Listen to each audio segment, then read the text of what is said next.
In a quiet little stationery shop, nestled among rows of books and papers, lived a simple ballpoint pen named Theo. He was not fancy like the elegant fountain pens displayed in a glass case, nor was he as colorful as the gel pens that children love to use.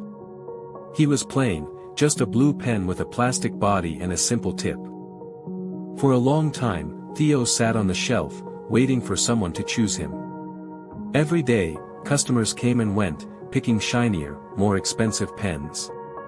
Some were drawn to the smooth glide of an ink brush pen, others preferred mechanical pencils with their crisp, precise lines. But Theo remained untouched, overlooked, forgotten. One day, a man entered the shop in a hurry. He needed a pen, nothing fancy, just something that worked. The shopkeeper grabbed Theo and handed him over without a second thought. And just like that, Theo found himself in the real world. The man stuffed Theo into his pocket and carried him everywhere, scribbling notes, signing documents, writing lists. At first, Theo was thrilled.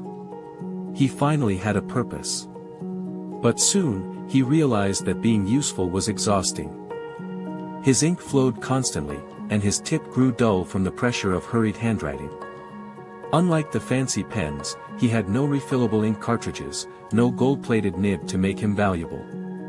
He was used, tossed into drawers, dropped on hard surfaces, left uncapped, his ink drying at the tip.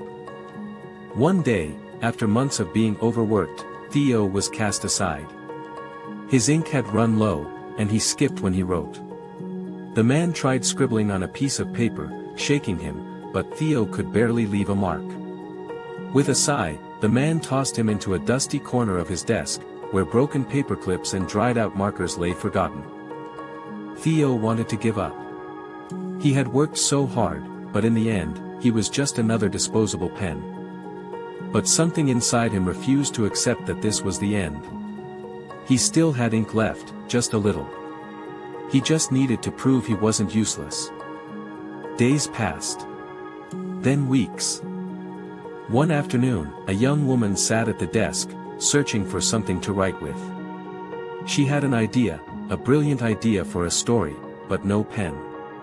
She rummaged through the drawer, pushing aside useless pencils and empty markers. Her hand landed on Theo. She clicked him once, testing. He barely wrote. She clicked him again and tried harder, scribbling until his ink began to flow. A faint line at first, then stronger, bolder. Theo felt a surge of hope. He still worked. And so, the woman began to write. Page after page, she filled a notebook with words, pouring her thoughts onto paper. She carried Theo everywhere, using every last drop of his ink to create something meaningful. And when, at last, his ink ran dry completely, she didn't throw him away. Instead, she placed him in a small wooden box on her shelf, alongside other keepsakes, things that mattered. Because to her, Theo was not just a pen. He was the tool that had helped bring her story to life. Theo had not been the fanciest, nor the smoothest. But he had lasted. He had endured. And in the end, he had mattered. True worth is not in how fancy or expensive something is, but in how much effort it gives, no matter how small.